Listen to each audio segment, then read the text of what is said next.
Hello, my name is Katherine Siegel and I chose to do my computational thinking project on the housing data set. The data is taken from the Housing Affordability Data System and is based off of the year 2011. It compares the affordability of houses, household incomes, and poverty incomes. The data also contains the housing cost burdens for household owners and renters. The poverty income, which I talk about later, is taken from the Census Bureau's official thresholds. The main sources of all the data are the American Housing Survey National Sample Microdata.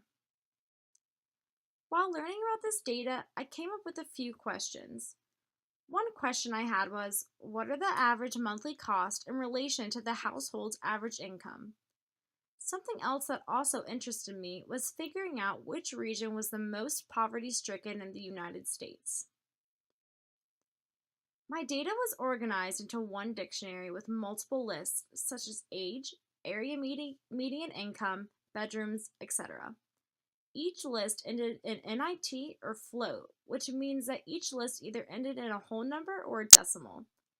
My housing map was pretty simple and straightforward compared to others, but that also forced me to get creative.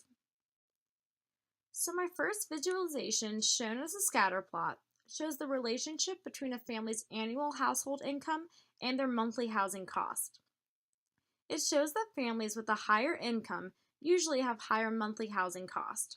I'm guessing that's because families with a higher income tend to purchase larger households, causing higher monthly bills because more electricity and water is used in a larger home. The outliers basically represent the odd ones out.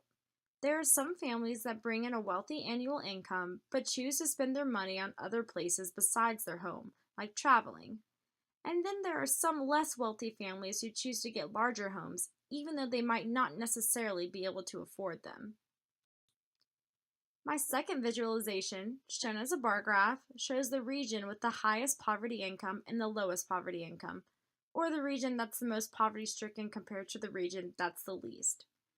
Region 1 represents the Northeast, Region 2 represents the Midwest, Region 3 represents the South, and Region 4 represents the West. According to the graph, the Northeast seems to be the most poverty-stricken because they have the least poverty income. The Northeast represents states such as New York, Pennsylvania, New Jersey, etc. The West, on the other hand, seems to be the least poverty-stricken because they have the highest poverty income. The West represents states such as California, Nevada, Washington, etc. And that's probably because the states are bigger, so there's more jobs available.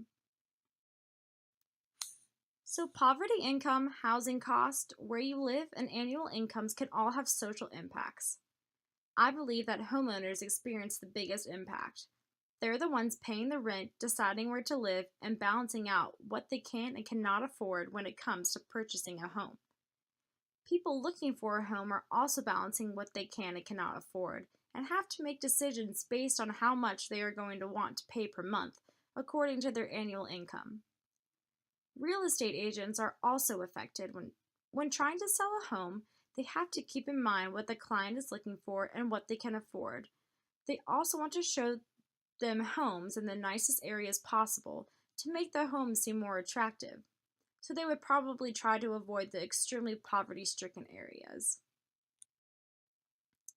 So after making both of my visualizations and observing them, I realized that both of the graphs successfully answered both of my questions. I believe I was able to successfully draw my conclusions because the data I used contained all of the information that I needed. My data may have been simple, but I was able to draw very clear conclusions. The scatter plot represented the first question very well, just as the bar graph represented the second question very well. I believe that I challenged myself by creating a bar graph, since it was something we had never gone over in class or practiced with.